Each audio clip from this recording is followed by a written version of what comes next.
बिस्मिल्लाहिर्रहमानिर्रहीम। अभी next lecture हम डिस्कस करते हैं नेक्स्ट लेक्चर में कॉमन वेरिएबल इम्यूनोडिफिशियंसी के बारे में, CVIND। ठीक हो गया।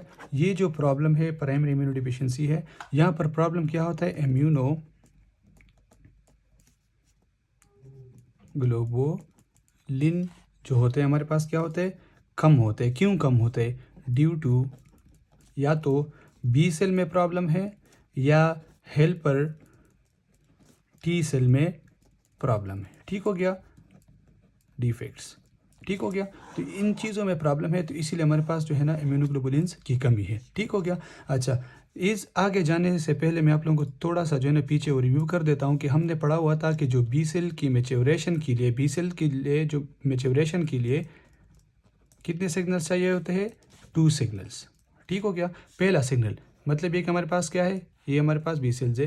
तो यहाँ पर क्या था, मैंने आप लोगों को बताया था कि IgM की जो है ना आई सरफेस पे IgM है, तो यहाँ पर एंटीजन आएगा। ठीक हो गया। और एंटीजन अटैच होते ही क्या है, यहाँ पर अटैच होना इसके लिए फर्स्ट सिग्नल है। लेकिन जो सेकंड सिग्नल है, सेकंड सिग्नल, तो हमने सेकंड सिग्नल के बारे में पढ़ा था कि यहाँ पर क्या है, CD40 रिसेप्टर है। और ये CD40 रिसेप्टर जाके हेल्पर टी सेल के ऊपर क्या होता है, CD40 लाइगेंट होता है। तो ये CD40 लाइगेंट और ये CD40 receptor on B sales यहाँ पर मिल जाते हैं। और जब ये मिलते हैं तो ये हमारे पास क्या करते हैं, हेल्पर टी सेल्स जो है, और जो मैंने MSc क्लास 2 के बारे में पिछले लेक्चर में बताया था कि आता है और यहाँ पर अटैच हो जाता है। तो इसीलिए इस तरह हमारे जो हेल्पर टी सेल्स है और उसके CD4 लाइगेंट है, 40 लाइगेंट है, तो ये CD40 रिसेप्टर की बी सेल्स पे अटैच हो जाता है। और ये हेल्पर टी सेल क्या करता है, ये बनाता है IL4 एंड IL5 बनाता है। और ये जो IL4 और IL5 है, ये जाके हमारे पास क्या करेगा, क्लास स्विचिंग करेगा। मतलब ये है कि हमारे पास जो है ना, ये जाके और एंटीबॉडीज़ बनाएगा, जैसे कि IgG हो गया, IgE हो गया और IgA हो गया। तो ये एंटीबॉडीज़ और चीज़ें फिर बनाएगा आगे जाके। तो इसलिए यहाँ पर बोलते हैं कि अगर इन दोनों में प्रॉब्लम है, हेल्पर टी सेल में या बी सेल में, तो वहाँ पर मैच्योरेशन और ये चीज़ें नहीं प्रॉपर होगी, तो इम्यूनोग्लोबुलिन की कमी आएगी।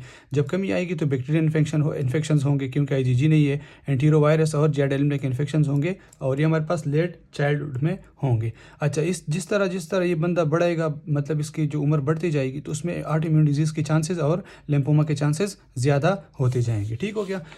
इसके साथ साथ फिर हमारे पास है IgA डिफिशियंसी।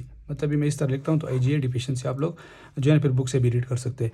यहाँ पर क्या होता है कि low serum mucosal IgA most common immunoglobulin deficiency. First तो ये मैं बता दूं कि ये मोस्ट कॉमन इम्यूनो डिफिशियंसी है। फर्स्ट तो ये आप लोगों ने जहन में याद रखना है। ठीक हो गया।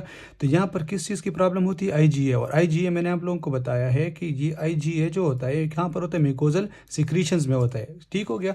तो वहाँ पर ये हमारे पास IgA की कमी होती है। अच्छा, वहाँ पर अगर IgA की कमी है तो किस चीज़ की इन्फेक्शन और कहाँ पर इन्फेक्शन बहुत ज़्यादा होंगे, वहाँ पर ज़्यादा होंगे हमारे पास म्यूकोजल इन्फेक्शंस। मतलब ये है कि GIT में जो म्यूकोजा है वहाँ पर जो इन्फेक्शंस वगैरह होंगे वहाँ पर ज़्यादा होंगे। ठीक हो गया। और क्योंकि इन्फेक्शन क्यों ज़्यादा म्यूकोजल क्यों, क्योंकि वहाँ पर जो प्रोटेक्टिव सिस्टम था IgA वो है नहीं। ठीक हो गया, वो फाइट करने वाला है नहीं, तो इसीलिए हमारे पास म्यूकोजल इन्फेक्शन ज़्यादा होंगे, स्पेशली वायरल इन्फेक्शन इन लोगों ने लिखा हुआ है।